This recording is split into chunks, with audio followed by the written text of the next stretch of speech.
آپ صلی اللہ علیہ وسلم نے وحی کے رک جانے کے زمانے کے حالات بیان فرماتے ہوئے کہا کہ ایک روز میں چلا جا رہا تھا کہ اچانک میں نے آسمان کی طرف ایک آواز سنی اور میں نے اپنا سر آسمان کی طرف اٹھایا۔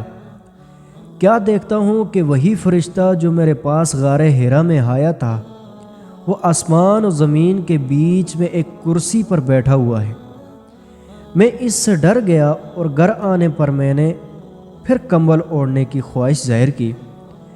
اس وقت اللہ پاک کی طرف سے یہ آیت نازل ہوئی، اے لحاف اوڑھ کر لیٹنے والے، اٹھ کھڑا ہو اور لوگوں کو عذاب الہی سے ڈرا اور اپنے رب کی بڑائی بیان کر اور اپنے کپڑوں کو پاک صاف رکھ اور گندگی سے دور رہ۔ اس کے بعد وہی تیزی کے ساتھ پے در پے آنے لگی۔ اس حدیث کو یحییٰ بن بکیر کے علاوہ لیث بن سعد سے عبداللہ بن یوسف اور ابو صالح نے بھی روایت کیا ہے، اور عقیل کے علاوہ زہری سے حلال بن رواد نے بھی روایت کیا ہے۔ یونس اور محمر نے اپنی روایت میں لفظ فوادہ کی جگہ بوادرہ نقل کیا ہے۔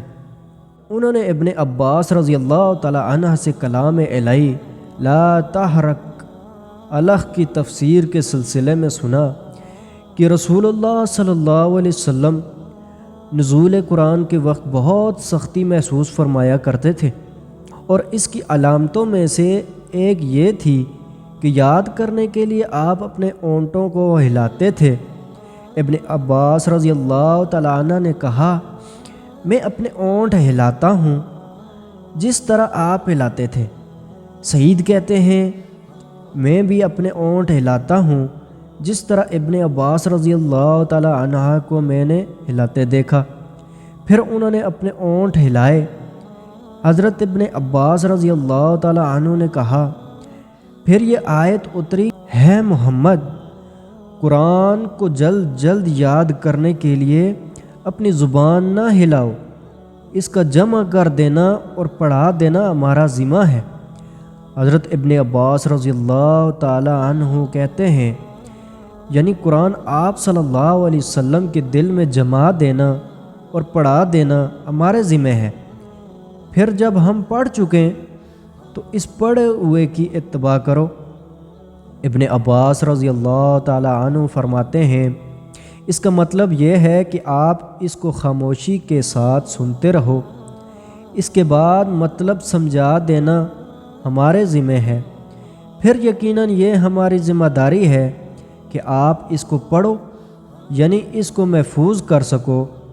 چنانچہ اس کے بعد جب آپ کے پاس حضرت جبریل علیہ السلام وحی لے کر آتے تو آپ توجہ سے سنتے۔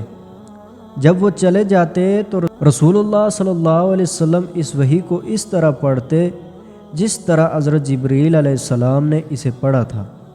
رسول اللہ صلی اللہ علیہ وسلم جب لوگوں سے زیادہ جواد سختی تھے، اور رمضان میں دوسرے اوقات کے مقابلے میں جب جبریل آپ صلی اللہ علیہ وسلم سے ملتے بہت ہی زیادہ جود و کرم فرماتے۔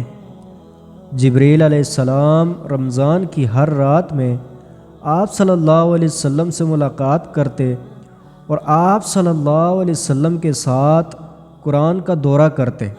غرض حضرت صلی اللہ علیہ وسلم لوگوں کو بھلائی پہنچانے میں بارش لانے والی ہوا سے بھی زیادہ جود و کرم فرمایا کرتے تھے۔